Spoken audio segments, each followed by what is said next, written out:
All right. Good evening, Council, and welcome to the Council meeting of, excuse me, Monday, February the 9th, and for the 6:30 meeting, having previously declared a conflict on the item that we're going to discuss right now, Councillor Rowe has stepped out, but I'll check to see if there's any other declarations of pecuniary interest. And I have one as it relates to matter 11B, related to my place of employment. So, Council, we're going back now to item 9C, which is a funding request from the Immigration Waterloo region. And here to answer questions is Michelle Lee and Sanjay. And I'll look to see, there's a few options here for Council's consideration, so I'm going to look to Council to see if there's any questions on this matter.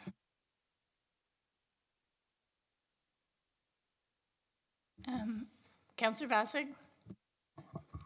Thanks. Yeah, I have a few questions for staff, and I also have some questions for Immigration Waterloo region, though I'm not seeing them here, so we can see how this goes.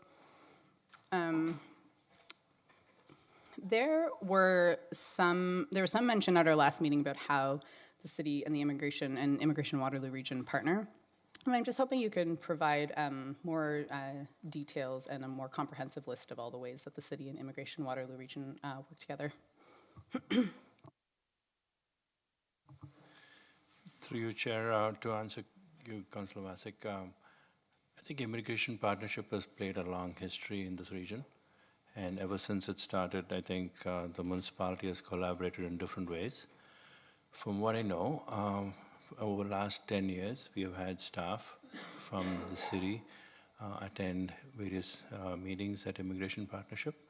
Currently, Paulina on my team sits on the Belonging Steering Committee, and she's also been involved in facilitating some of the events that Immigration Partnership holds. She also has been co-chairing the Belonging pillar of the work. And I think they've actually played, before Paulina, I think Pam was also representing the city on some of the work at Immigration Partnership.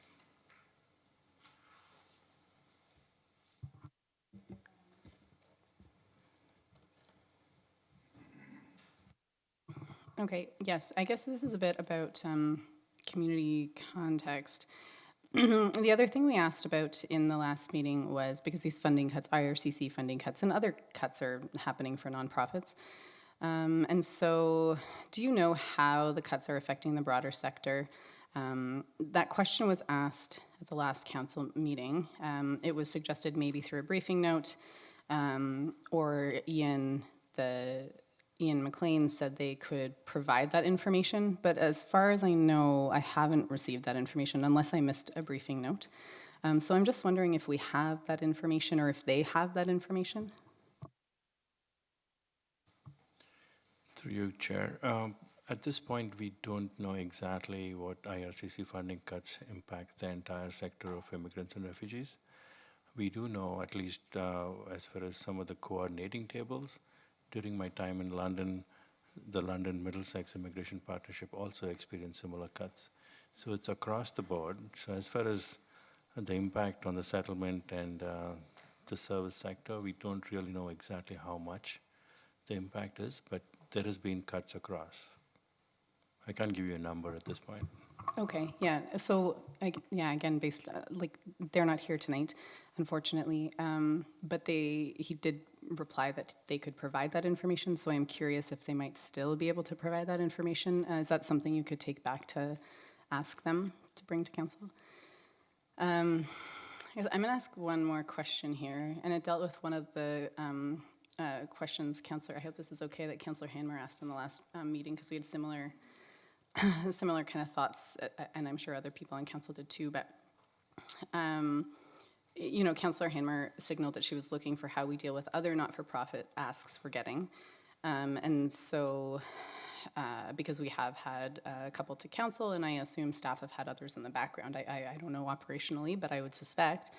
So has the city been approached with similar requests stemming from reductions in funding through provincial or federal partners, either through IRCC or otherwise? And how has the city responded to these asks? Councillor Bassick, I think I asked Mr. Witzel to look into that for us, so he might have some insight for you. If that's okay, I'm not trying to curtail the other staff conversation, but this was certainly a question that did come up last time because we have had a number of requests and we've had to make difficult decisions at this table. So, sorry, Brad, I hope that's okay. Yes, it is, Chair Freeman. So through you as Chair to Councillor Vassick. So we did go back and look for some examples of funding requests that were brought forward that council was not able to support. So there's a couple of examples recently. So there was a request from the Coalition of Muslim Women for funding support, again, based on funding reductions. And the city had determined that we were not able to support that. We've had a request for support from the All Saints Anglican Church for funding support in recognition of their community space. We also had decided that we were not able to support that funding request. And then similarly, the museum is facing financial challenges. Well, if a request was not made directly to the City of Waterloo, a request was made to the City of Kitchener and to the region of Waterloo. So what we are embarking on is the creation of a pilot program this year where funding will be provided to the Waterloo Region Community Foundation to distribute through their racial equity grant. And then administratively, city staff would look to develop a micro grant program, but for smaller funding asks in the neighborhood of $1,500. So these are always very difficult decisions for council and staff to make, but there's a couple of examples of support, funding request supports that council was not able to support within this term of council. So hopefully that helps. Yep, thanks. That's all my questions for staff for now. Thanks. Thank you. Councillor Hammer. Thank you, through you, Chair. Thank you, Councillor Vassick, for asking my question again, because I was going to ask it one more time. Because one of the things that is always a challenge for us when not-for-profits come forward, and having lived my entire life in the not-for-profit world, there always is a shortfall. And organizations do need to take it upon themselves to look at how they are going to respond to the shortfall and do the restructuring. And I didn't see anything in the report that's come forward, and I'm sorry that there isn't anyone here from Immigration Waterloo Region to ask what they have been doing, but it just feels like not something that certainly we can support at this time, or I can support at this time. I am encouraged, though, Mr. Witzel, about the approach of looking to the Community Foundation and supporting things through that avenue. That's what the Community Foundation is set up for, and having a granting process that all organizations can apply to when they find themselves in shortfall, I think is good. Equally, I like the idea of smaller micro grants that can help project kind of specific things that not-for-profits may be able to apply for, that can help with programming kinds of activities that they may want to be doing. So I guess I didn't really have a question in all of that, other than I wish I knew what they were how they'd been looking at their own restructuring to accommodate or to consider the shortfall that they have. Thank you. Is there any other questions or comments that people wanted to make on this matter? Councillor Vassick. Yeah, thanks. Through you, Chair Freeman. I really have a hard time that they're not here because I have specific questions that would really help with this. So I have two thoughts. One, if council would be amenable to deferring this so that they have a chance to come and respond to our questions to a meeting in the sort of short term. This was a question for staffing costs for them, and so I'd hate to make this decision on that would impact people's real lives without them having an opportunity to give us a fuller picture of from their perspective. But in the meantime, you know, Ian McLean did mention that this was a ECDEV priority.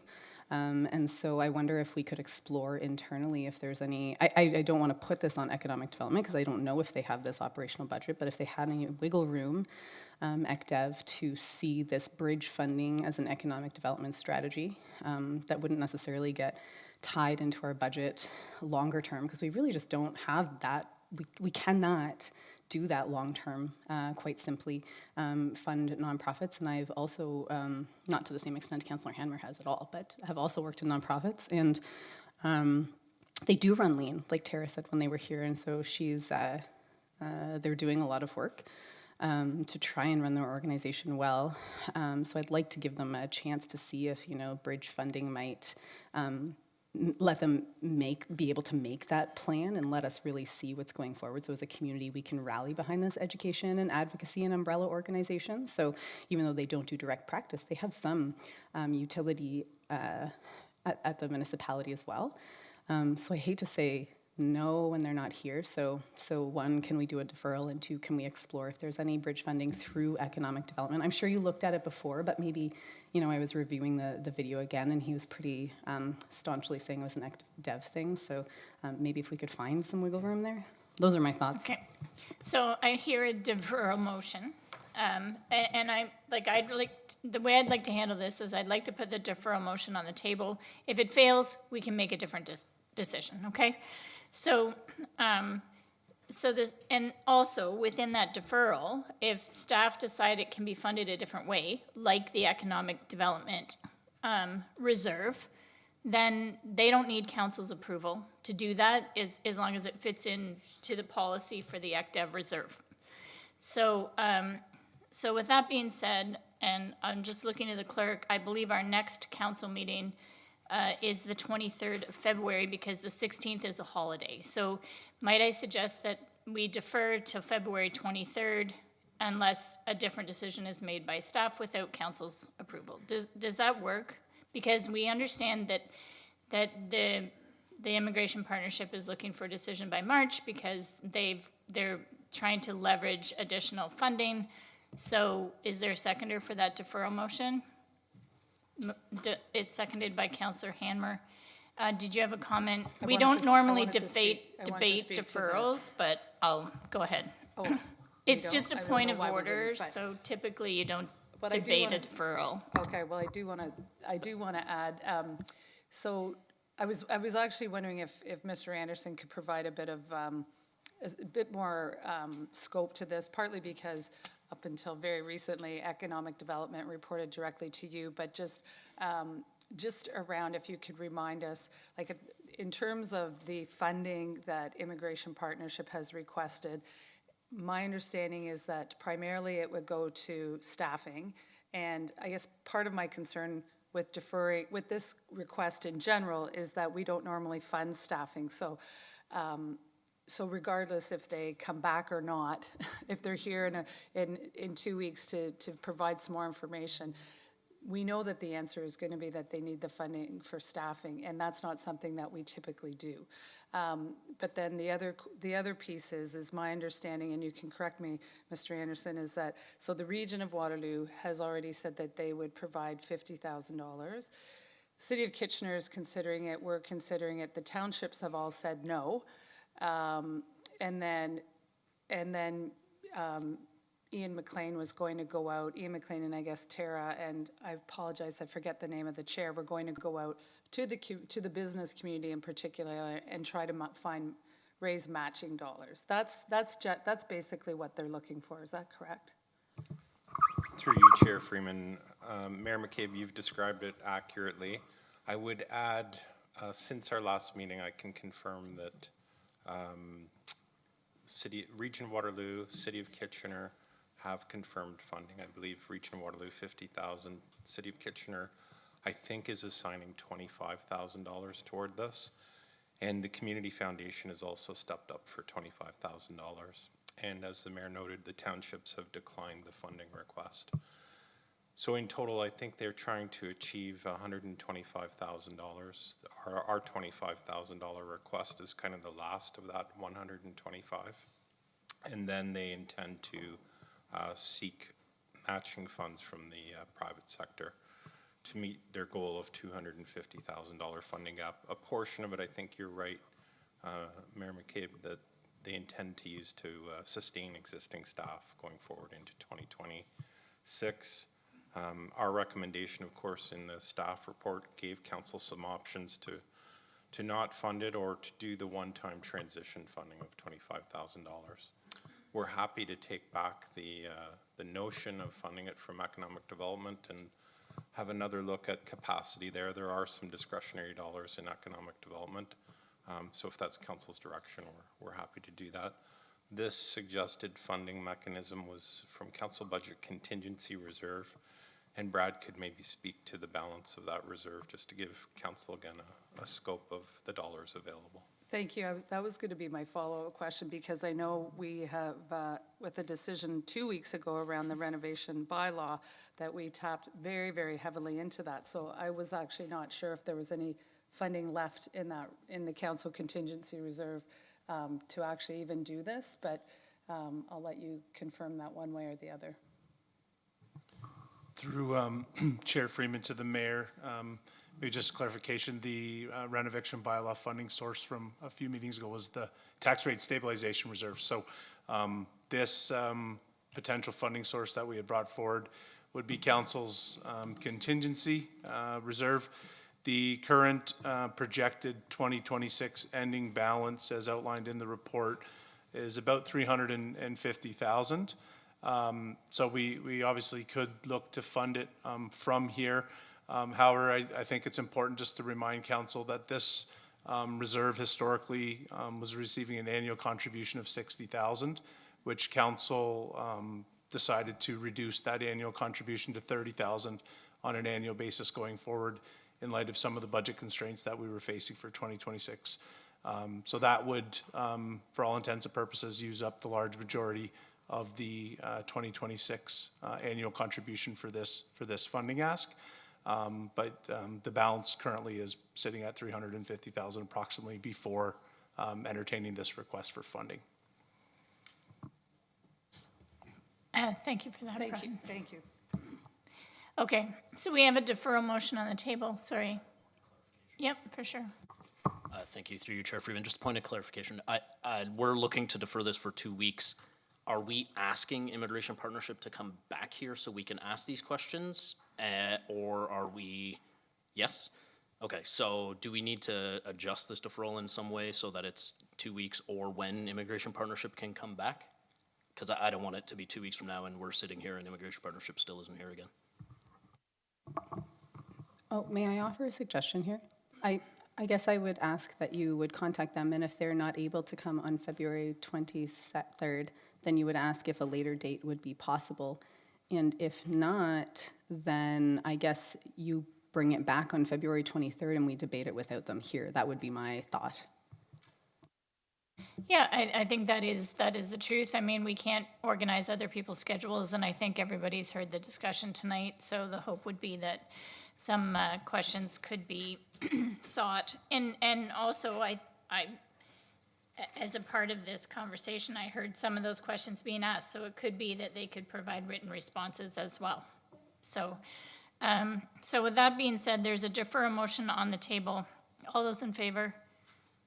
And that's carried. Those opposed? 1. Mayor McCabe. Okay. So, Councillor Rowe, I'm sure, is on her way back to the council chambers. I'm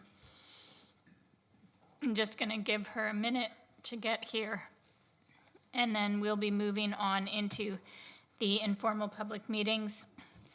And I'm just going to read the procedural information to get started while we're waiting for her. Sorry, Madam Clerk, did you let Councillor Rowe know that she can return? Okay. I know that she's, I think she's in the white room. This is an informal public meeting to consider item 11A, zoning bylaw amendment Z 2602, Regional Municipality of Waterloo, 41 West Hill Drive. There will be no decisions made tonight. Council and the public are seeing this application for the first time. Council is looking for feedback from interested parties with respect to this application. Tonight's comments will be taken into consideration in developing a staff position on this application, and a staff report will be considered by council during a formal public meeting at a future meeting. All property owners within 120 meters of the subject lands and anyone who signs the registry will receive notice of the formal public meeting. Anybody who wants further notice of this application, including the formal public meeting and passage of any bylaw, should sign the appropriate registry located on the desk at the rear of the council chambers. If there is more than one registry, please make sure you are signing the appropriate one. And I'd just like to point out that sometimes it is difficult reading signatures and so on in the registry, so if you could please take time to maybe print, that would be helpful, because we want to make sure that we can contact you for future information. The planner, Aminu Bello, will now provide a brief overview of the application. Welcome.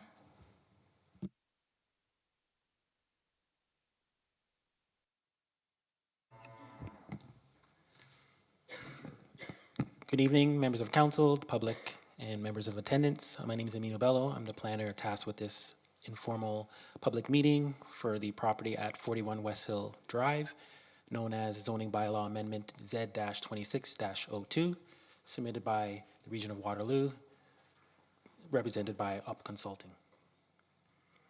Here's an aerial of the subject property. It measures about 0.2 hectares in size, with frontage on Iron Needles Boulevard and West Hill Drive. It's a triangular shaped parcel. In terms of surrounding uses, to the north we have an existing 4-story retirement residence known as the West Hill. To the east we have the property known as 36 West Hill, which contains an existing single detached dwelling, also subject to a separate zoning and official plan amendment application that staff is currently reviewing. And to the west and south we have the Badlands Golf Club, an open space area. In terms of surrounding uses, we can see them here on the site photos taken earlier last week on a lovely snowy day. On the left side of the image, we have an image looking from West Hill Drive and Iron Needles, right at the intersection. Here we can see the subject property and surrounding buildings ranging from 4 stories up to 13 stories in height. Image on the right is a south view looking, if you're standing on West Hill Drive, sort of at the terminus of the property. Here we can see the character of the property and the open space nature of the subject lands. Other images, on the left side of the screen we have a southwest view of West Hill Drive, and the right side of the image we have an east view from West Hill Drive looking towards the West Hill neighborhood, particularly the public walkway looking to the east direction. The next couple slides will walk us through the planning framework. In terms of the official plan, the site is designated medium-rise residential. Just to note, the OPA 58 is now in effect, which changes some of the language we're using and referencing in terms of the OP. So it's now designated medium-rise residential. It's identified in the city structure as a minor node, and the medium-rise category in Schedule B1, which contemplates a 6-story building height. And the subject lands is identified on the image there. Moving on to the zoning bylaw, the lands are zoned residential 9, which permits a variety of different uses, such as townhouses, triplexes, and apartment buildings, at a maximum building height of 13.5 meters for buildings containing 4 dwelling units or more. In terms of the requested amendments, we have a zone change to the residential mixed use 20, RMU 20, and also site-specific provisions for a reduced vehicle parking rate of 0.7 spaces per unit, where 0.9 is required under the zoning bylaw, and a reduced rear yard setback of 5 meters, where 7.5 is required. And again, we have an image on the right showing the subject property and the surrounding zoning of adjacent properties. Here's a concept plan showing the proposed built form. As we can see, the parcel is triangular shaped, and we have sort of a flat iron shaped building, about 6 stories in height. Access is off of West Hill and Iron Needles. In terms of access off of West Hill, that's intended for the surface parking, so it's an open air parking structure. And coming off of Iron Needles, you'll access the site from the underground to about 22 or 24 parking spaces below and 22 spaces on the top portion. This is a visual of the landscape concept to provide a visual of the open space. Street trees are proposed along the periphery, and some sort of hardscape and some mix of trees and other types of plantings shown on the concept plan. This image just shows the built form and the typical floor plans. So on the image on the left, we can see the parking structure. You can see off of Iron Needles, it's going underground to the structure.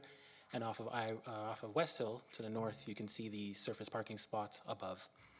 The built form shown is a 6-story building with iron-shaped kind of building built form. The image on the right shows the layout of all the bedrooms. So the tan color shows the one bedrooms, and the darker tan colored shows the 2 bedrooms. So larger bedrooms are on the extreme east and west portions of the built floor plans. Submitted reports and plans are typical for a zoning bylaw amendment of this scale. A planning justification report, concept plans, typical floor plans. Not to belabor everyone, but we can all see them on the screen here.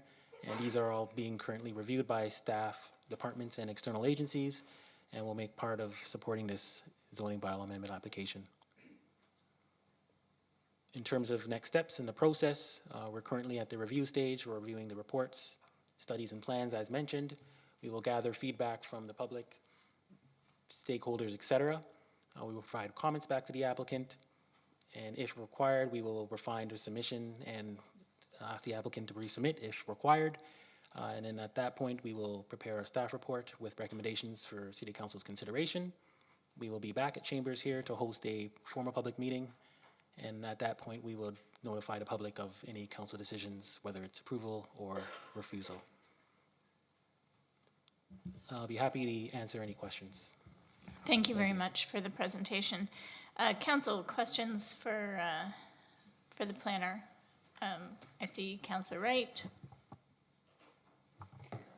Thank you, through you, Chair. In a previous presentation to Council of a development in the similar zone, I asked about the night lighting at the Badlands Golf Course, which is across the street. And I'm just curious, in this particular situation, how we handle light pollution at night if a new residential use is happening, the sensitive use across the street, for what has historically been, you know, an entertainment amenity that pre-exists the potential construction of this residential unit. So there weren't eyes basically across the street, there weren't bedrooms. What is our responsibility regarding that? Through the chair to Councillor Wright, so I can speak to the site plan matters from a holistic point of view. So in terms of lighting, this if and when this proposal gets to that point, it'll be subject to site plan control. The requirements are that all light must be contained on site and not have any overspill. I'm not gathering the direct question you're asking in terms of the Badlands, but Yeah, so it's more about the existing properties lighting and how it would impact a new development in the spot that would be exposed to that night lighting. Like it's so bright that you can see it from uptown. through the chair to Councillor Wright, we can take that information back. I don't have an answer per se to guide you in the right direction, but that's something we can consider through this application. Yeah, I think it would be interesting to understand that context, because we've now had 2 developments come up in this vicinity, and there is a potential issue for people who are exposed to that night lighting if we're building on those sites. That's all. Councillor Rowe. Thank you, through you, Chair. Thank you for the presentation, Aminu. Building on Councillor Wright's conversation about other developments in the area. So for 36 West Hill, I requested an expanded transportation impact study to incorporate the roundabout. So I did email you. I'm wondering if you could just expand a little bit about the transportation area for this one and sort of what the forecast is. Through the chair to Councillor Rowe, so the TIS submitted, or TIS brief submitted for this application focuses on the Ira Needles West Hill intersection, which is obviously where my mouse is here. The the Ira Needles and Herb Street West has not been included in the study area, but there are traffic assumptions in terms of the traffic movements coming from that direction. In terms of the other application, we did have those discussions. Those are still sort of in fluid because that application is still live. But with regard to this application, we can explore those considerations as well. Thank you. I would appreciate it. I live at that end of town and avoid that neighborhood more like, you know, during rush hour periods because it's very challenging. So thank you. Sorry, just to build on that, can you remind me at the end of West Hill Drive, is it with the new development that happened at the corner, is it still just a traffic circle at the end? I can't recall now. Because one of the big challenges was the cut-through traffic alongside the seniors' residence. And the traffic on Ira Needles and on the west side of town is without a doubt not friendly. So the ability for a vehicle to make a left turn would be very infrequent. So I think a lot of people, like, we finally got acknowledgement when the Tim Hortons went in that cut-through traffic was happening through the retirement community. And I'm just wondering whether or not the transportation impact study needs to be expanded to both look at right turns onto West Hill and using that cut through next to the retirement community, as well as really understanding the ability for someone to make a left turn here. Through the chair to the councillor, so I guess there was two questions there. So the first one, more straightforward, West Hill Drive will continue to be a traffic circle, sort of a cul-de-sac that's a dead end with emergency access to Herb Street West. There's no intent to have any access for vehicles to come off of West Hill Drive. For vehicles that are accessing the site, if they're making a turn to go north, they would have to go north on Ira Needles around a roundabout, or vice versa. So if they're going southbound, they would have to do the same. That's the intent. In terms of the second question, in terms of cut-through traffic, that's a concern that we've been getting a number of times through this application and the next. That's something we will have to consider. I don't have any solutions or anything to put forward today, but that's something we'll take back as we continue to review this file. If I can suggest, I know that when the applications came through for the larger multi-residential buildings fronting on Herb Street, that there finally was a secondary traffic study that recognized the pathway alongside that retirement community has become a road, and it is functioning that way as opposed to being an emergency exit. So I just wanted to draw that to your attention if I could for your consideration, because there is without a doubt that is being used. And they're driving down West Hill next to the retirement community and then through the retirement community through the Tim Hortons to avoid the roundabout in its entirety on a right-hand movement. So I know that at one point they had done some actual traffic counts and come back and determined that that was happening, and it may very well be that that needs to be revisited here. Noted, thank you. Okay, other questions for Amino? I'm seeing none, thank you ever so kindly. So I'm now going to go to our registered delegations, and we have Christian here from Up Consulting Limited. Christian, welcome.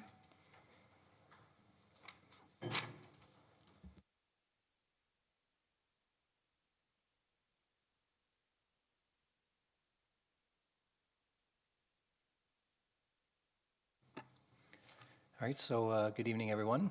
My name is Christian Simonidis. I am a senior planner with UP Consulting here on behalf of our client, who's the regional municipality of Waterloo, seeking to advance the zoning bylaw amendment application on the subject land. So I'd certainly like to thank city staff for their presentation and answering some of the questions. A lot of my slides are certainly covered now, so I'll try to be as brief as possible and as concise as possible. So. Again, this is just an outline of my presentation here, of some of the points I'm going to discuss. Again, city staff have already touched on majority of them, but I'll go into more depth on some of the aspects of the proposal and the requested approvals. So, and also I'll be available to answer any questions. All right, so being that this is a regionally owned site with an affordable housing element, this slide provides some background on the project being advanced as it relates to the Building Better Futures initiative. So in 2021, I'm sure some of you may know this already, but the region of Waterloo established this initiative, which sets a clear target for the region to work alongside federal, provincial, and nonprofit private sector partners toward the creation of 2,500 new affordable homes across the region. So this initiative is intended to create sustainable and strategic pipeline of affordable housing projects with the goal of increasing the number of affordable homes delivered each year by a factor of 10. So a key principle of the initiative is an emphasis on publicly owned land and strategic partnerships using land assets and collaboration to enable affordability that might not otherwise be achievable. The initiative also seeks to optimize the use of public land for public benefit, ensuring that land is developed thoughtfully through analysis, design excellence, community consultation, and strong partnerships. So with that, again, I won't get into too much detail of the site location, but again, it's owned by the region, a vacant lot, some scattered vegetation throughout. In terms of the adjacent use, to the north is the Sifton retirement residence, some low-rise residential uses to the east, as well as commercial uses to the west, and notably all of the south is the boardwalk.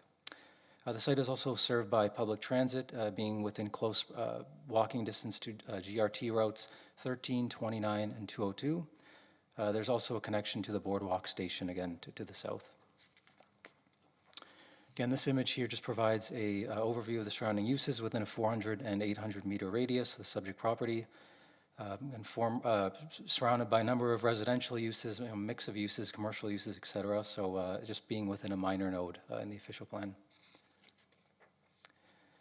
I'll probably skip over the slide, but again, this site is designated for medium-rise residential, permits 6 stories as of right, and is currently zoned R9 in the zoning bylaw. So in terms of the proposed development, the region is proposing a 6-story residential apartment building for a total of 56 dwelling units. The plan currently consists of 47 one-bedroom units and 9 two-bedroom units. However, I'll note that the bedroom count and or the layouts are still very preliminary, and that this could certainly change in the future going into the site plan application stage. Service parking is provided to the rear of the building and is accessed along West Hill Drive. Structured or below grade parking is provided just under the surface level parking, but due to the grade change of the site, it's accessed along Ira Needle, so there'll be 2 accesses on the site. So again, as previously mentioned, the proposal is being advanced as part of this, the Building Better Futures initiative, with the aim of providing 30% of the units at or below affordable housing rental rates. The region will issue a future request for proposal for a development partner to build out the site with criteria requiring 30% of the units to be affordable for a term not less than 30 years. As such, the plans are very conceptual in nature at this zoning bylaw amendment stage, and the ultimate build form will be determined in cooperation with the future development partner. So again, here's just the image of the proposed development, 6 stories. Again, there's 2 accesses, one to the north there along West Hill for the surface, and then underneath that is the structured along Ira Needles Boulevard. And then this is just the floor plan of just the basement or lower level, if you will. And those units or spaces along the frontage there of Ira Needles will be at grade, just again, given that natural slope of the site. And then the underground parking level will be, underground. So this site, this slide here provides you a conceptual and very high-level massing model of the proposed development, just to get an idea of the size and/or scale.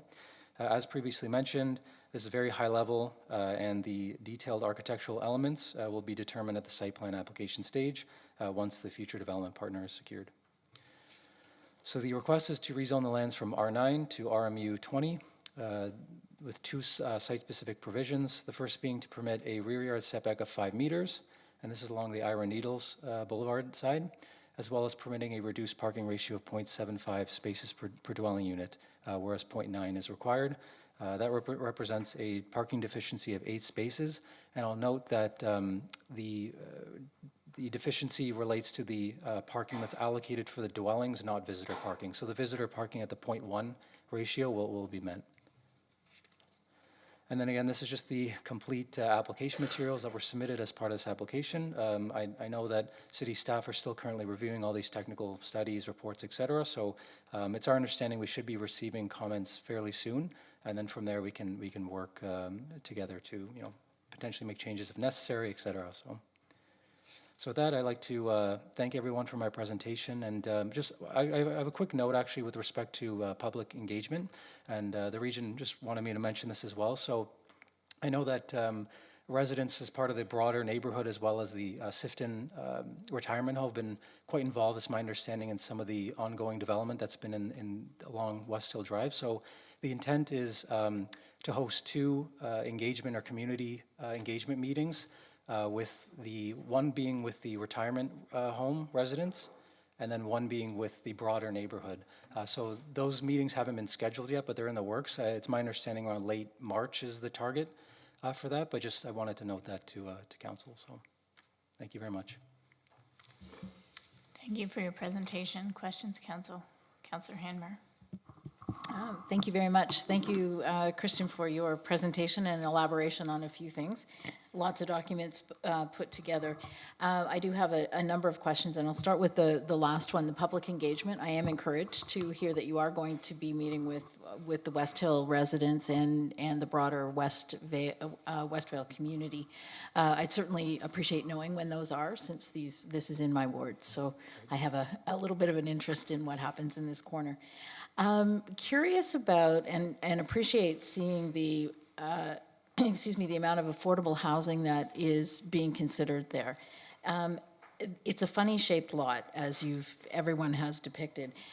Just curious if any other built form has been considered that would still meet the 30% affordable housing, and what's coming to mind are some other developments throughout the region that are 100% affordable housing and much smaller than this particular unit that's being proposed. So through the chair to the councillor, yes, so that's a great question.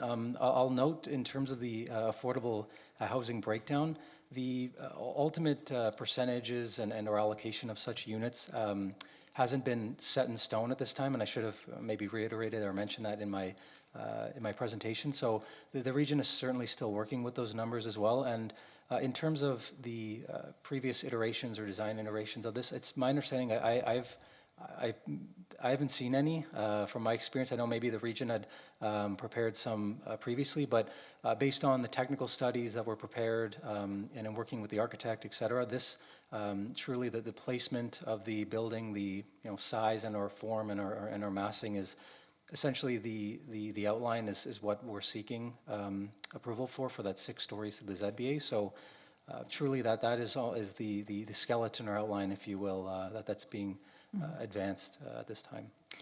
Thank you. I can appreciate that. I just raise it for consideration that Certainly. there may be to get the same goal of more affordable housing in our community, there may be something else that could be considered. So I just put that there. We've had some questions, and you heard them before, around traffic in the area. I would echo the traffic studies need to be expanded and need to be looked at again. Curious about the entrance off, the 2 entrances that you're having. We've already had great discussion about the roundabout at Ira Needles and Herb. This is putting another entrance off Ira Needles between the Tim Hortons entrance and West Hill. So just curious how we came to that and the thoughts on traffic. Right. So through the chair to the councillor, with respect to the access points, I'll address that first. So The region actually, I should note that the Paradigms Transportation Impact Study took a look at that, and they've noted that yeah, based on the traffic volume, based on the distance from that intersection of that roundabout, it would be sufficient, and there would be no adverse impacts. Again, that's my understanding from that report. And again, but I'll note too that the intent as well for having that underground parking or that secondary access is to provide for that additional parking, just given the constraints of the site. Certainly that's one of the additional reasons why that access was provided. So that's something I'd like to note. And just in terms of parking and transportation impacts, et cetera, traffic impacts, yeah, certainly we hear that. We'll wait certainly for the technical comments to come back from the city, from city staff, and yeah, work collaboratively on how we can achieve that. And just another note too on the parking rates. So as I've mentioned too, we're proposing a reduced parking rate for this site. And part of the reason, and this is also noted in the transportation impact studies, the utilization rates certainly are different of the for affordable housing projects compared to the average market housing. So that's something that I know that the region has a lot of data to back that up in terms of parking utilization and how much is actually used. So out of the 48 parking spaces, not all of them may be used. It's just, again, just based on the data that's utilized right now. Yeah. No, I appreciate that, and the smiles you're getting from everyone around the Horseshoe at the moment is, I don't think you've been there on a Saturday afternoon and tried to get to Ira Needles and Herb or any other day. And I agree with you that there are other transit stops along that route as well that may actually make the parking where it needs to be. I think at this point, that's it of my questions. Thank you. I have a question. It's still on traffic. I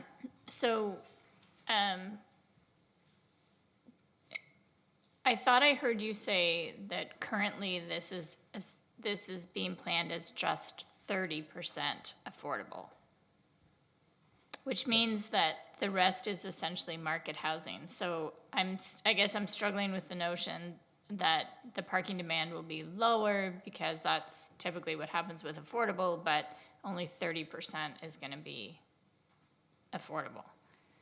Yeah, so through the chair to the chair. Yeah, that's a good note.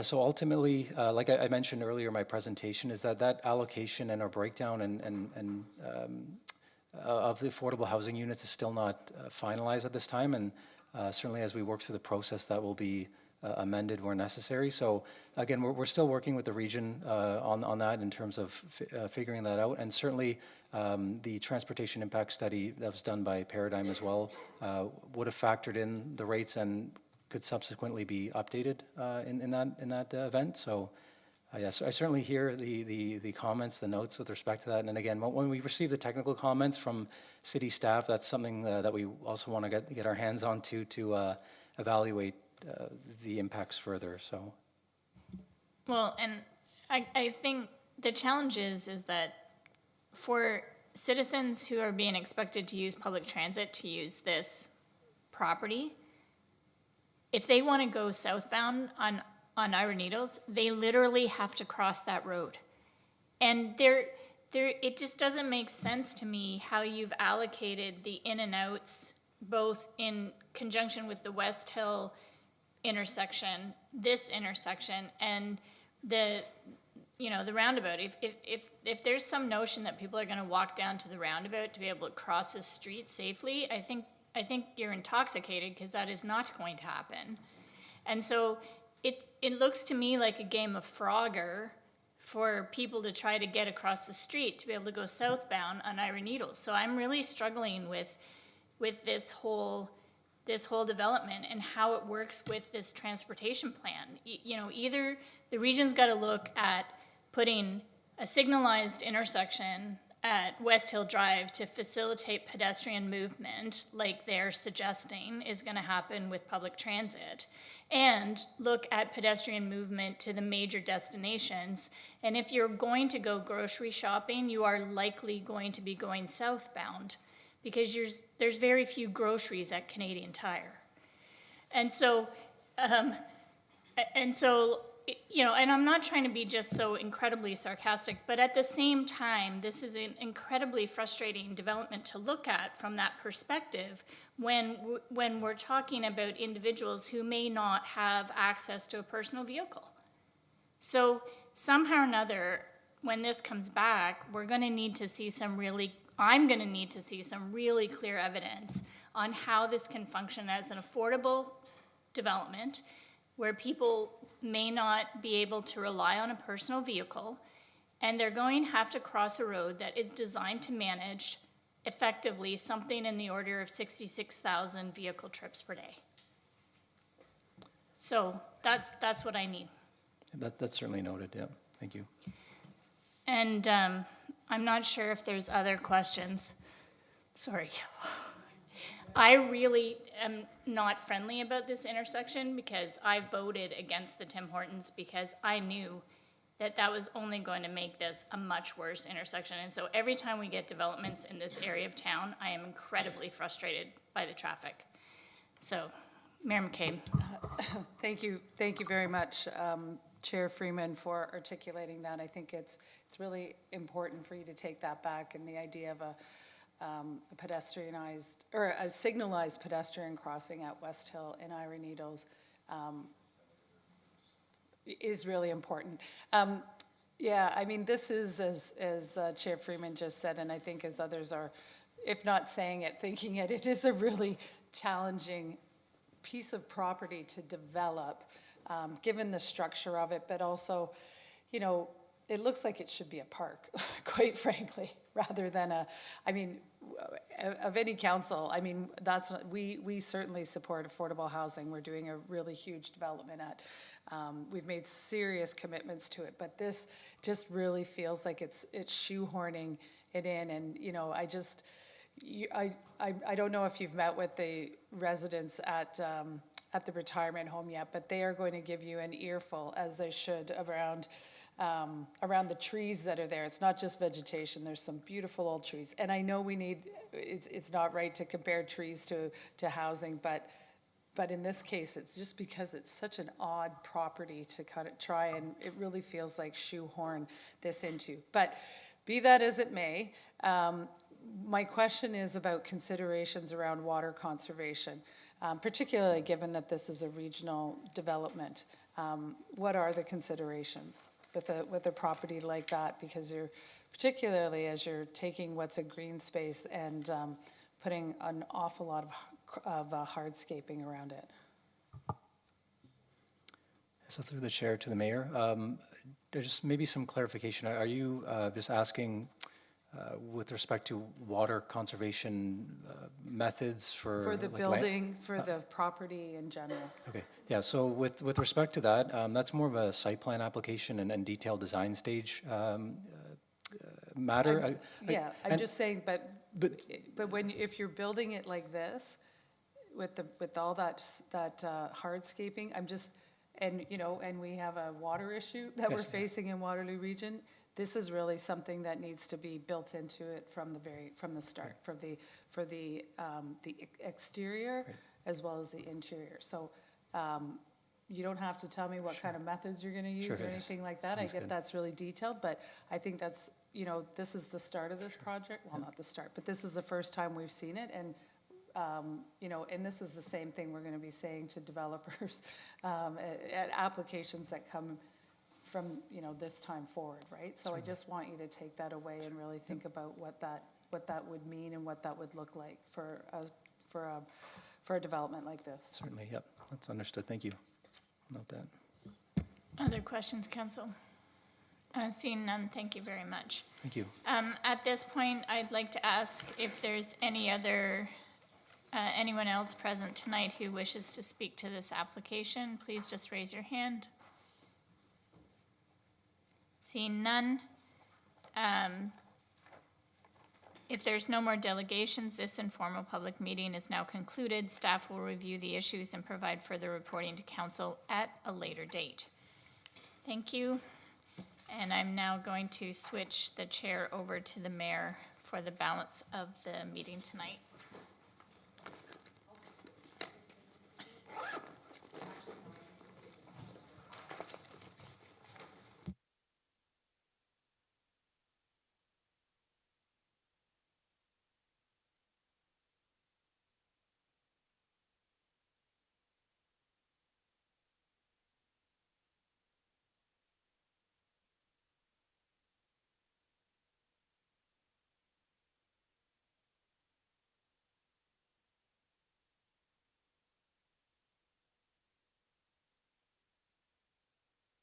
All right, so, council, we are on the next informal public meeting,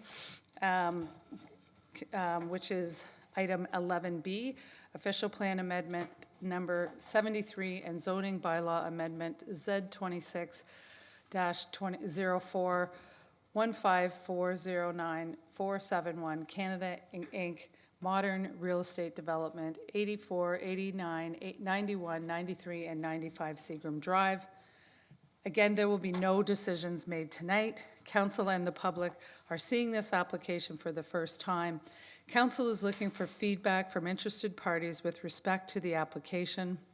Tonight's comments will be taken into consideration in developing a staff position on this application, and a staff report will be considered by council during a formal meeting at a future meeting. All property owners within 120 meters of the subject lands and anyone who signs the registry will receive notice of the formal public meeting. Anyone who wants further notice of this application, including the formal public meeting and passage of any bylaw, should sign the appropriate registry located on the desk at the rear of the council chambers. If there is more than one registry, please make sure you are signing the appropriate one. Our planner, Aminu Bello, will now provide a brief overview of this application. Welcome back, Aminu.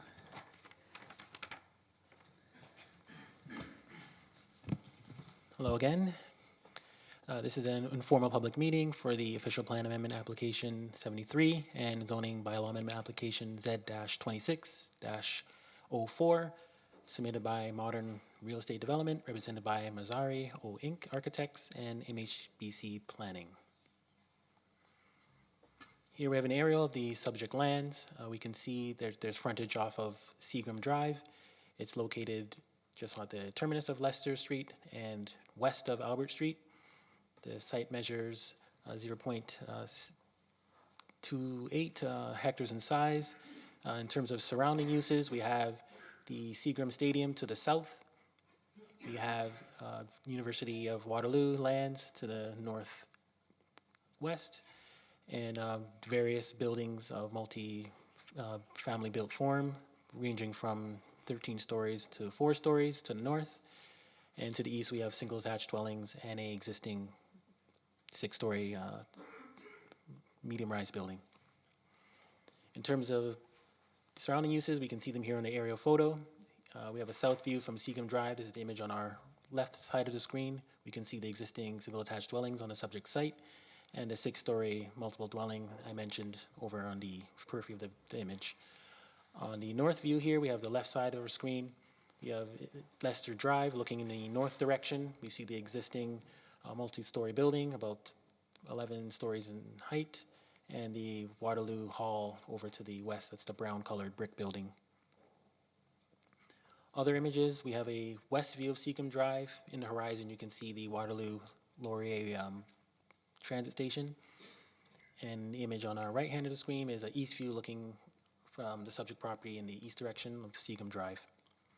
Characterizes the area, which we can see a variety of built forms, single detached dwellings, and multiple dwelling built forms. The next set of slides will walk us through the planning framework. The site is designated high-rise residential in the official plan. It also is within the area Pacific policy. Again, official plan 58 has renamed some of our terminology, so we're now referring to area Pacific policies opposed to SPAs. This one is ASP 20I.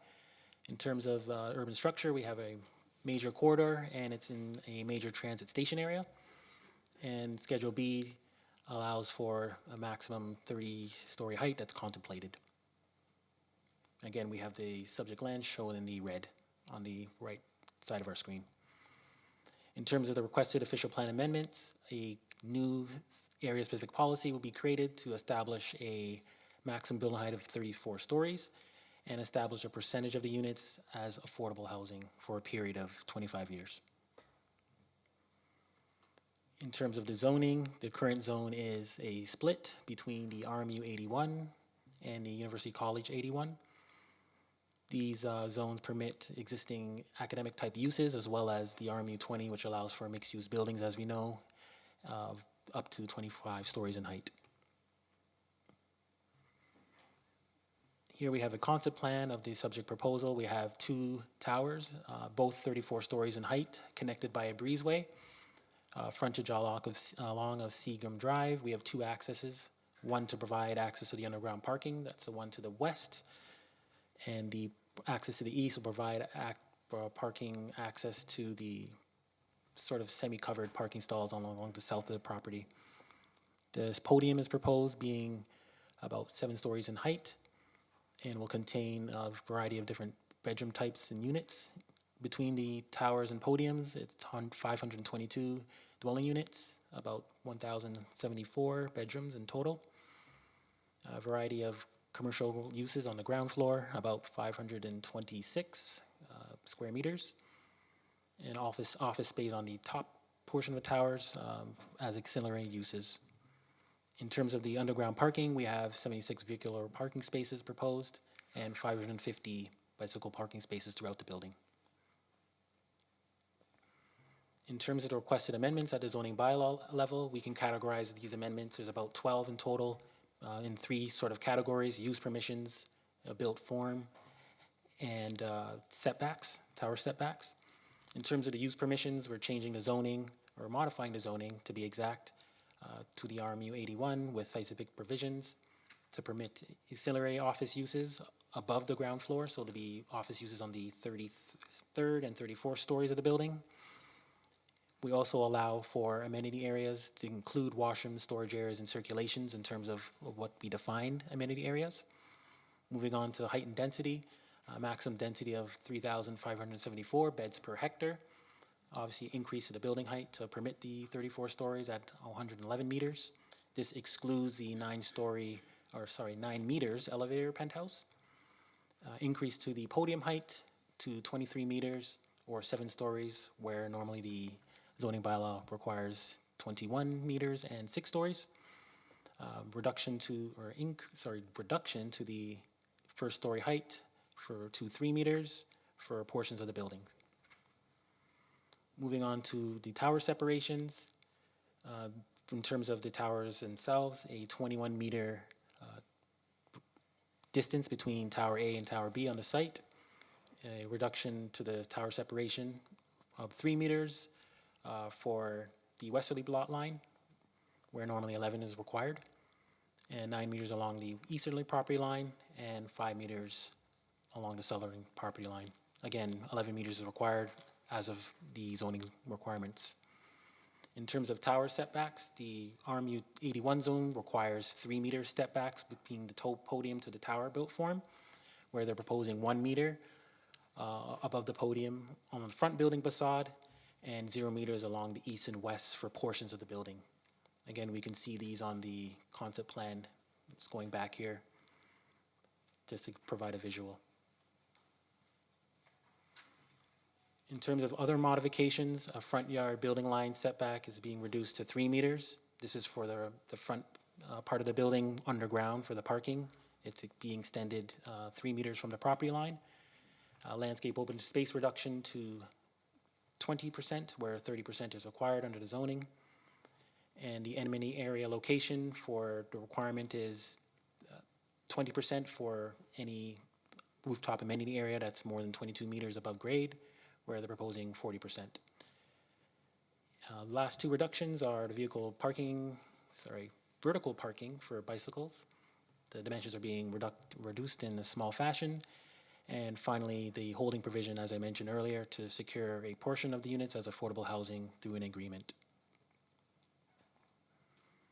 Here are images of the podium. We can see a variety of 1, 2, and 3, and even 4 bedrooms throughout levels 2 up to 7 of the podium. And the image on the bottom is showing kind of built form of the towers, Tower A and Tower B, in a variety of 1, 2, and 3 bedroom units between stories 8 all the way up to 34. Note on the right part of the screen on the bottom, we can see the office uses on the 33rd and the 34th story. It's not shown here, but just for the 33rd, office uses are proposed as ancillary uses on that story of the building. Here are building elevations showing the built form. As we can see here, there's the 7-story podium with 2 towers separated on the east and west portions of the property. And the ground floor commercial units, about 5, being 5 units for a variety of different commercial uses. These are both the north and east elevations. North elevation will be obviously if we're looking from Seagum Drive, and the east elevation looking from Seagum Drive, but sort of in the east portion of that portion of the street. A variety of studies and reports were submitted in support of this application. We can see them here, ranging from a planning justification report, traffic impact study, wind, shadow studies, etc. These applications are being reviewed, and we're looking at these studies currently as we speak. In terms of process and next steps, I think I shared that in the earlier presentation, but just to provide it again, for those who are just tuning in, we're currently reviewing all technical studies, reports, and plans. We will gather feedback from the public, stakeholders, etc., to refine the project, provide comments back to the applicant, refine if necessary, and a resubmission will be circulated if applicable. Once we're prepared to prepare a staff report, we'll include recommendations to City Council for their consideration. We'll be back here at Council Chambers to hold a formal public meeting where at that time a council decision will be made. And following decision, a public notification will be provided in that regard. Happy to answer any questions. Thanks. Thank you very much, Amino. Perfect timing. The 10 minutes was just up. So council, are there questions of Amino regarding this presentation? Councillor Wright. Thank you, through you, Mayor. Can you just help us understand the difference between the UC zoning and the RMU zoning? And like, is there any sensitivity at all around the UC? This is university zoning, so I'm just trying to understand why historically it was different along. It's a whole bunch of different things along this stretch of the street. So just trying to understand that a little bit better. Through the chair to Councillor Wright. So in terms of the UC 81 zone, so that's essentially for university lands. So University of Waterloo, University of Laurier, if they owned a site, they would have permissions. They would go about any of their built forms for academic uses. I think what happened here is perhaps some of the properties were acquired over time, so perhaps those were once owned by those respective universities, so that's why we see a collection of RMU 81 and UC 81 here. But again, we have an application here which proposes to rezone the properties to RMU 81, so that's what's being reviewed and contemplated here on this site. Okay, thank you for that. And then the Heritage District just goes to the corner, the yellow section at the top of the image. Is that correct? Correct. So that's the McGregor Albert Heritage District. That's over to the east portion of the site. The boundary's not shown, but it's more or less that yellow area of the zoning map. Okay, thanks. And currently, there is a pathway that goes along the park. Yes, that's a great image, thank you. So along the tennis bubble, people, and this was actually being used as a pedestrian detour during the baseball diamond construction. So right at the very bottom of the screen, people would come out there between those two buildings and then use the rest of the parking lots and sidewalks to get where they were going. So I'm just wondering whether should a project like this go forward, would we do something to kind of formalize the pedestrian route along there? Through the chair to Councillor Wright, I will speak from like a planning perspective. Like we're looking at the subject lands and there's only a limited opportunity to actually connect the site in terms of that regard. We can certainly take that back and ask those questions to the applicant to see if there's opportunities. But if I'm gathering correctly, the pathway is sort of more or less an informal connection that was kind of utilized by people around the neighborhood, which is an important connection. It was so- a formal yeah, detour route. Okay. Yeah. But to kind of close the loop on answering my question, we'll take that back. Yeah, I think that would be really appreciated to better understand how that pathway is being used and, you know, if something were to change on that property, just how that would impact things. I just have another question too about, you know, increasingly we have a number of different proposals come along together at different points along the same stretch of street. So on Seagram, at the corner of Albert, we've already seen a proposal come forward with a tower. And some months ago, in fact, there was a proposal around some sort of emergency management center along Seagram Drive as well. And so I'm just wondering if if council can get more of a picture of everything that is happening along that block, because it's sometimes difficult to feel the whole impact of what has been proposed. Not that everything's going to get built, but just to see kind of the clustering of activity along that stretch of the street would be helpful. Through the chair to Councillor Wright, that's noted.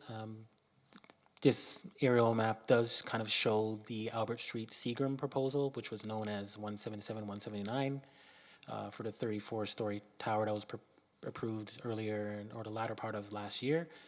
Not shown explicitly in this drawing, but noted, and we'll kind of do a better job of telling the story of existing and Yeah, I proposed think applications. that would be really helpful, especially because there's also a residence there that University of Waterloo currently has under construction. And so when these projects come forward in a sort of fragmented way, we don't see what the full picture is. I just have one more question, and that is regarding conversations with Laurier at this point. Have staff had any conversations with Laurier about the stadium behind it? Through the chair to Councillor Wright, yes, we have been in touch with Laurier. They have a contact that we typically circulate for applications in their catchment area. So we continue to have discussions with them, and they'll be a key stakeholder in this process. Okay, thanks. I just noting this brand new bubble that they have behind there, and I'm just curious how that site is impacted. Thank you, Councillor Wright. Other questions from members of council? Okay, seeing none, thanks very much, Aminu. And now I will ask the delegation. We have, is it Kate, you're going to speak on behalf? I have three names here, but. Yes, I am. Okay, great. Welcome, Kate, and the floor is yours. Thank you. Thank you, Aminu, for your presentation this evening. I'll make sure I try and skim over the information that we've doubled up on. My name is Kate Wills. I am an associate at MHBC Planning. I'm here representing Modern Real Estate Development and Masrio Architects to present you with the proposed official plan amendment and zoning bylaw amendment applications for the property located at 87 to 95 Seagram Drive in Waterloo. With me are members of the consulting team from Masrio and MHBC, along with our clients.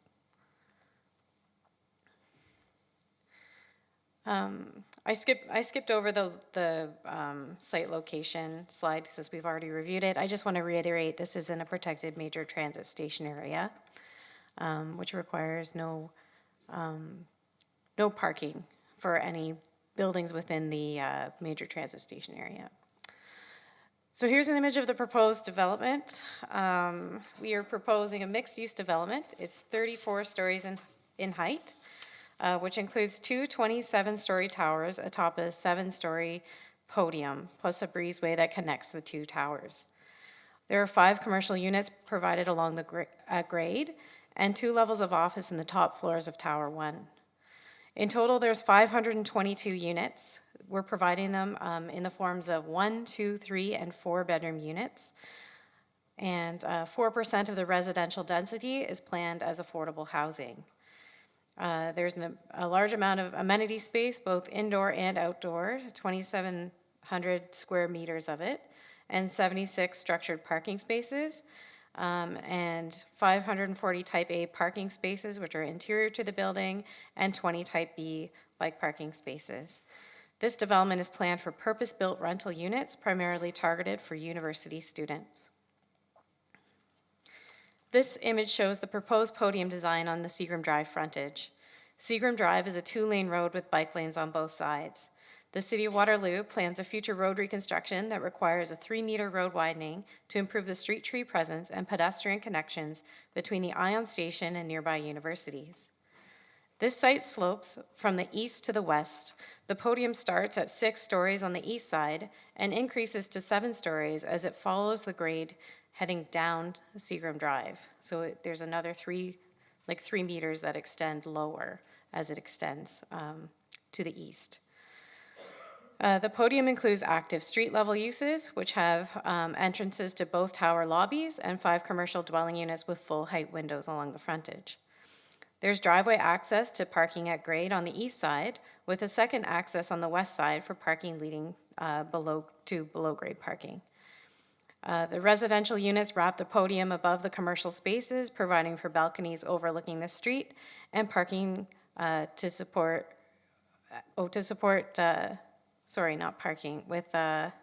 providing balconies to overlook the street, and the parking behind to support safety and visibility. The podium interior includes storage lockers, indoor bike parking, and other amenities.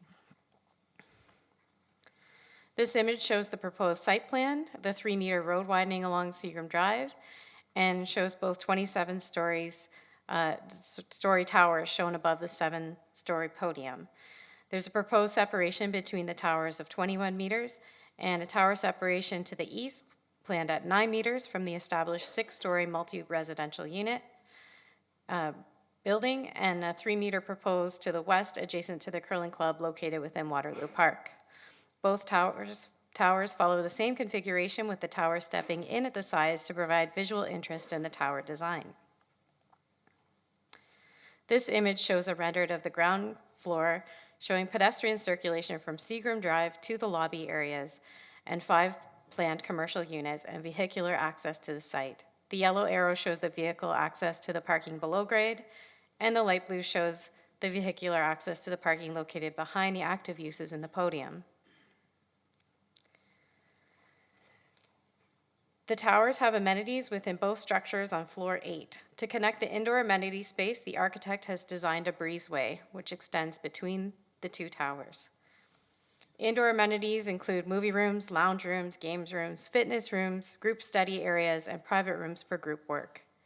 Outdoor amenities being considered are passive outdoor seating areas and a pickleball court. A wind study has been completed as part of this submission, with recommendations for screening on the rooftop to provide comfort to users and their guests. This image demonstrates the proposed right-of-way and road improvements along Seagram Drive relative to the podium design. The improvements include a 26-meter road right-of-way and maintaining the 2-lane street. It has bike lanes on either side of the street and a boulevard to provide public space for tree-lined pedestrian walkways and a wide 3-meter public walkway on the south side of Seagram, providing direct connection for pedestrians from the subject lands to the Ion Station and to Wilfrid Laurier University. We've already reviewed the regional official plan designation, but yes, it is in a major transit station area. Also within the major transit station area, I just wanted to point out that the site is well positioned and located on a collector road that joins to University Avenue, which is an arterial road, and the Ion Station and bus routes are located within a 5-minute walking distance, along with a number of bike routes and multi-use trails.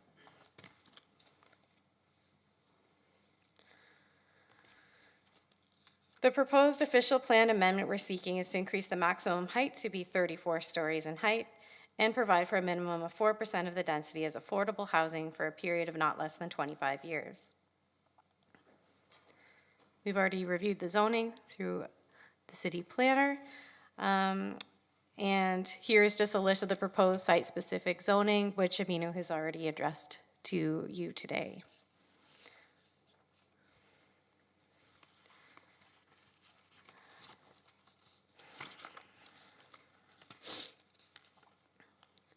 Okay, traffic design, or traffic impact and urban design.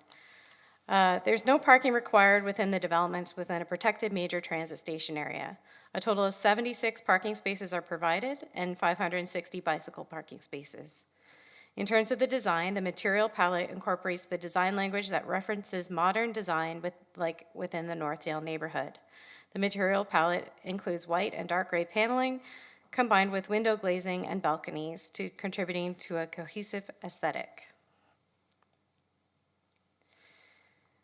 A shadow impact study has been prepared where point towers provide for the least amount of shadow impacts at any time of the year. Regardless of any 7-story building versus the proposed tower, the adjacent properties would have the same shadow impacts exceeding the same intervals, simply due to the shadows produced by the podium or a 7-story podium. In terms of wind, safety criteria is met on the subject lands, with some wind measures recommended in certain areas. Street trees will further mitigate wind impacts, and a quantitative wind tunnel study for site plan application will be completed to confirm the wind conditions at a detailed design level. Before you is just a list of the supporting studies, which has already been presented to you this evening. And I will close my presentation with some comments. This application is consistent with the provincial planning statement. It conforms and implements the objectives of the regional official plan. The official plan amendment is appropriate in support of a station area development.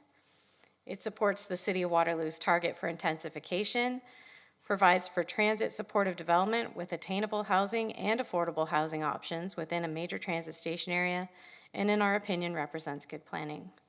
So I'm here to answer any questions you may have, and thank you for the opportunity to speak. Thank you, Kate. Council, do we have questions? Go ahead, Councillor Wright. Thank you. Through you, Mayor, I'm just wondering about the shadow study, because when I looked it up, you have existing developments and the proposed development, but you don't have the building, as far as I could tell, you don't have the building at 177, 179 Albert, which has been approved.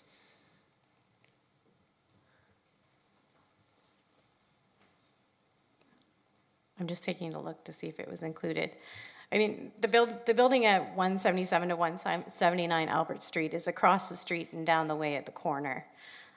So the shadows, although it would provide a cumulative impact, they're not directly adjacent to each other, which wouldn't create shadows at a significant interval that would interfere with the enjoyment of the other properties. It does actually have an impact in all of the March photos.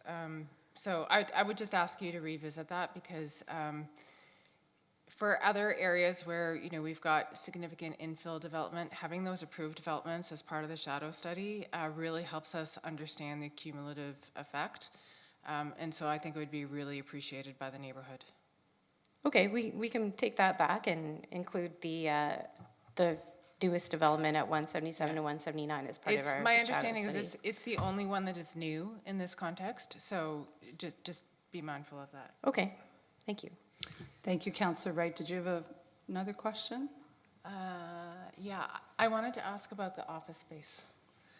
So I know that this is all conceptual at this point, but I'm just wondering about the rationale behind the office space. It's at the top of the building. Is it meant to be like hot desking space for students, or is it meant to actually be commercial office space? How is that envisioned? Through you, Mayor, I can tell you that the office space is planned for our client. It would be their office overlooking the park. That sounds lovely. Yes, I'm sure it's going to have some really beautiful views. Okay, that explains a lot, because I was really scratching my head about that one. Mm-hmm. Okay, thanks. Thank you, Councillor Wright. Councillor Rowe. Thank you, through you, Chair. Thank you for the presentation. I'm curious about the wind study. I know the field behind the proposed development is now a covered dome. second largest in Canada on a post-secondary field. So I was just wondering if that was taken into consideration, or if that changes the wind study at all? Through you, Mayor, I don't have an answer to that question. I feel like it wasn't included in the original study, but we can go back and revisit it and ensure that it has been considered and determine if there have been any impacts as a result of the new bubble. Yes, just curious, because I'm sure that would certainly change some of the impacts. Not my area of expertise, but just thinking about that.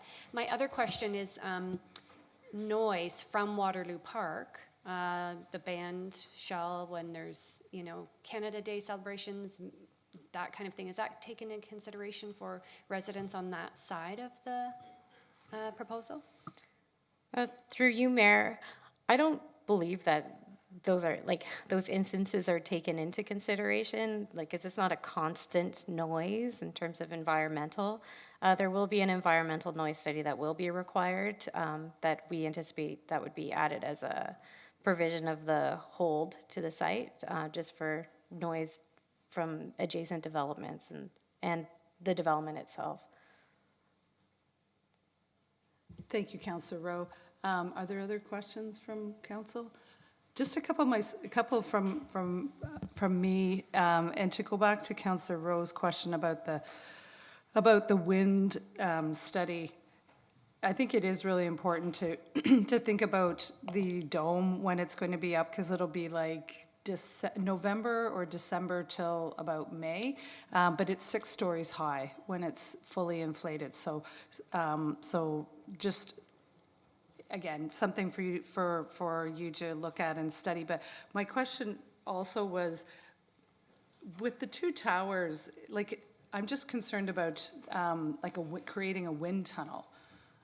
And so how did you do, like, how did the studies pick that up, or what did they say about that? Because having, just through the breezeway and then around the site as well.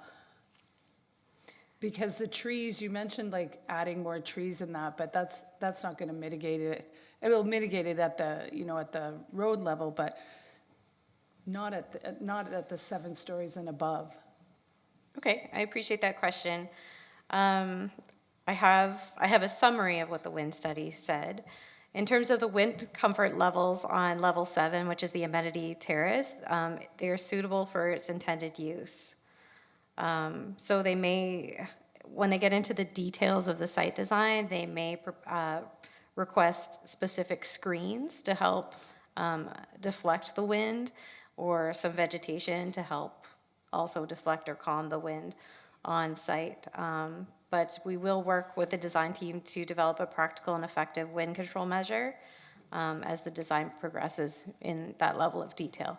Okay, thanks. And this may be too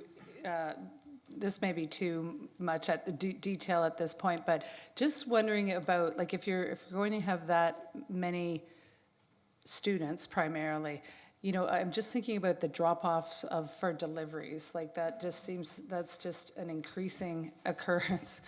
How this area would accommodate what I would expect to be a lot of deliveries, whether it's food or... Right, this is something that we can consider through the site design, whether one of the parking spaces at the grade level be identified for deliveries. There are 2 loading spaces shown on the at-grade parking level, and so they could be interchangeable for deliveries and loading for move-in and move-outs. Okay, and just, okay, well, that is something I think that will really have to be taken into account, because we know from other buildings kind of in that Northdale area, and likely other places around the city, that's just becoming a more and increasingly a need, right? That people, and people, these delivery drivers are often parked, in very inappropriate spaces while they wait to hand off whatever it is that they're delivering. Thanks for that. And as you were here before, so I'll ask the same question around the water conservation. Right. This is obviously, there's not a lot of green space around the existing buildings, but just for your consideration in the design, the exterior and the interior, I think it's it's always important, as I said before, to really use and preserve and manage our water resources appropriately, but just would ask that you really think about the current position we're in with the regional water issue, and then how you'll incorporate that to you know, really manage the water to a higher standard with buildings like this. Is that something that you can take back? Yes, I certainly can take that back to the team. Okay. And I guess my final question then is, because the area is already zoned, or we've already said 30 stories, why is the initial or the additional height needed? Or requested? So there's a number of ways you could address that. The 34 stories allows for the developer to provide for attainable housing, but also, achieve enough profit through the rent of these buildings to allow for additional space for the affordable housing component, which is the 4% being proposed. In addition, I know that the OP permits up to 30 stories, but 34 is not a significant change, and it can add a variety in the height as opposed to kind of a consistent plateau across of 30 stories. Okay, thanks very much. Council, are there any other questions of Kate? Okay, seeing none, thanks very much for your presentation. Thank you for your time. Oh, yeah, and we have Kate Algie is here as with us tonight to delegate to this matter. So welcome, Kay. Thank you. So I'm a resident of the McGregor-Albert neighborhood. I live about 9 minutes away from this new development, and so I'm always keen to know about a development that's going to house a lot of our future neighbors.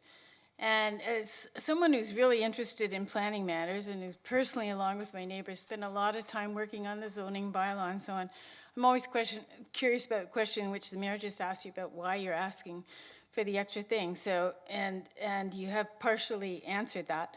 But I do wonder, what was it that wasn't working for you in the existing official plan and zoning bylaw? So these questions always come to my mind. But because of our neighborhood's very close working relationship with Laurier, I immediately wondered about these two new towers and how the two new towers in the stadium will get along. Because although it's domed in the winter, I believe it'll still be open in the summer. And again, some of the previous people have asked the same question, but I've been wondering about the impact on athletes of the stadium. You did the wind study for the pedestrians. So I looked up and I actually found there's a lot of studies done on this kind of thing. And in fact, there was even one done about a new stadium being built, which included a tall building that was built in Toronto, Texas in 2020.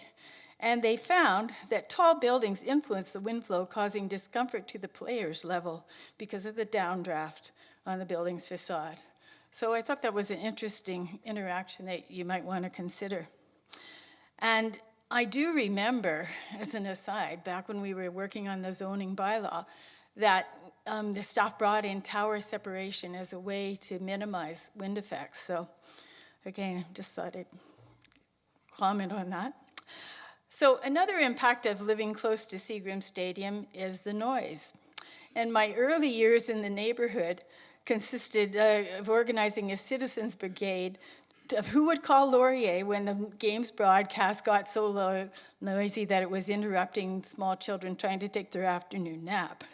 So we worked for a long time with Laurier about that, and we now have a really excellent working relationship and very, very few problems.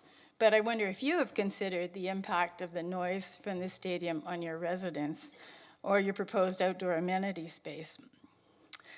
And as a member of Green WR, which is a grassroots citizens group working to achieve climate protective development, I was very, very pleased to find an energy conservation brief as part of your submissions. And I was pleased to read that the building will be 25% better than Ontario Building Code. But since Ontario's building code is lagged behind federal standards, I'd be even happier to see a statement that this building would meet the 2025 national model code, which interestingly was just highly praised in an article published in today's Canadian Architect. Now, you state that the building will be powered by electricity, but given that estimates vary, 16 to 28% of Ontario's electricity comes from burning fossil gas. I'm wondering if any of that electricity will come from solar power. And you do talk about water conserving fixtures to reduce use of our moraine-dependent water supply, but I understand some local developers are successfully sourcing rainwater for gray water uses and saving residents and themselves lots of money in the process. And I'm wondering if this is something you might consider. And I'm hoping that those 76 parking spaces, and I'm glad to see there's only 76, I hope they're EV ready. And waste disposal is another thing I'm quite concerned about, particularly because the province has changed the rules on that. But I'd like to know that the development will encourage effective recycling and the use of green bins, and that's really thought through about how those materials, will there be enough room for them to be recycled and properly sorted. And given the extreme likelihood of extreme weather events in our near future, I hope there will be a refuge area in this development, a place where residents can gather to stay warm or cool, charge their cell phones, use the internet, et cetera, for at least 72 hours. So those are some thoughts I have about this development, and I appreciate the opportunity to pose these rhetorical questions. Thank you. Thanks very much, Kay. Those are some really good questions about the EV ready piece is a really good recommendation. So I know the planning staff and the owners are listening here as well, of course, as Aminu. And the refuge area, that's a really interesting idea as well for when there's climate emergencies. Yes. Hadn't thought of that, but thanks for raising that. Does anyone have questions for Kay? Go ahead, Councillor Rowe. Thank you, through you, Chair. Thank you, Kay, so much for delegating. You always bring so many interesting things for me to think about, and I really appreciate that. And the two things, actually, I'm really interested in the wind study on the field users. That's something I would like to throw over to staff. And also, do you have any examples of refuge areas in new developments, or is this something I think I can probably find some. It's something that we found in other green development standards in other municipalities. So I'll look back and find where those came from and see if they've been implemented. Thank you. I'd be interested. I mean, it's probably not a huge new thing to do. It's just a matter of planning those amenity areas so they are stocked with that stuff. Yes, exactly. But I think it's going to happen, and we're going to need them. Thank you. I'd appreciate that information. Yeah. Thank you, Kay. Again, does anyone have any other questions for the delegate? Seeing none, I'll just offer my apologies. I was probably part of the Laurier group that was keeping your children awake years ago when. Oh, it's okay. No kidding. They really did have a brigade whose turn it was to call. Thanks for your presentation tonight and your ongoing work, Kay. It is really appreciated. Are there any other people here tonight who wish to speak to this application? Seeing none, then if there are no more delegations, this informal public meeting is now concluded. Staff will review the issues and provide further reporting to council at a later date. Okay, so that brings us to consideration of notice of motion given at a previous meeting. There are none. I do have a notice of motion here around, as you've seen in your package. It's a complicated issue that we've had a number of presentations and discussions about at the Association of Municipalities of Ontario. As you know, I'm on the board there, and this change has been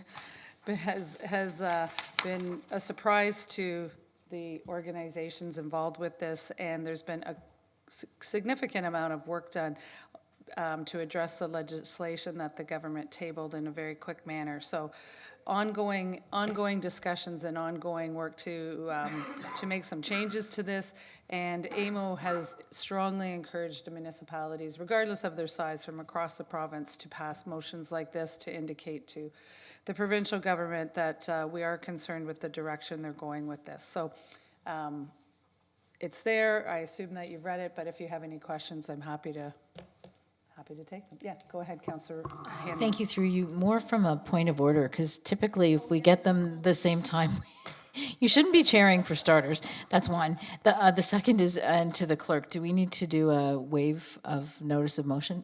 Because it was published. Okay, perfect, thank you. Yeah, I apologize. I'm forgetting all the rules. I'm not supposed to be chairing right now. And I need to ask for a seconder, but you're the acting mayor, Councillor Rowe. I should pass the chair to you. Apologies for that. Okay, so then if you can direct me forward. So I'm looking for someone to move this motion, or you've moved it. Now anyone second the motion? Councillor Hanmer, all in favor? No. Oh, yeah, any discussion? We're good?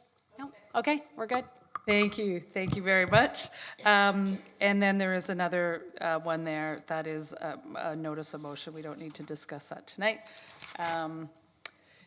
So thank you very much for your support of that. We'll get that sent in to AMO. I appreciate that.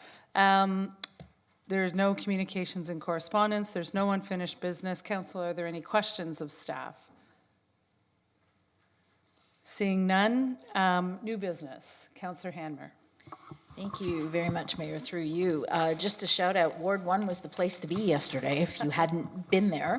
The Beechwood Home Associations, all of them got together and did their annual Beechwood Fest, Winter Fest, and there were probably about 200, 250 people that braved the cold and to be out there. So a shout out to the organizers and a thank you to our neighborhoods team who provided the support and loaned some of the city equipment, tents and tables and things for them to use, as well as helping them get a neighborhood grant to carry it out. So that was great. And then not to be undone, the Westvale Home Association, Neighborhood Association had their annual skate at Albert McCormick Park. They had a great time, lots of people out. I didn't get a number count for that one, but they also had an information session and discussion on climate action. And I haven't heard the outcome of it yet, but again, our team was there to help facilitate the discussion and trying to get a neighborhood movement behind new initiatives that they might be able to do in that area. So a big thank you again to the staff and a shout out to the association. Thank you very much. Winterfest at Beechwood really was a great turnout and a great event. Any other new business? Yeah, Councillor Rowe. Thank you. I just wanted to mention that I was at the Sanguine Health Centre Share the Love event last week at Victoria Park Pavilion, and it really was incredible. They had a great turnout, and they had their all of their vehicles there so that you could tour the vehicles, their medical bus. It really was, I mean, such an eye-opener, the work that they do and the support that they give to marginalized members of our community. So they did a super job in sharing that with the community. So I just wanted to flag that.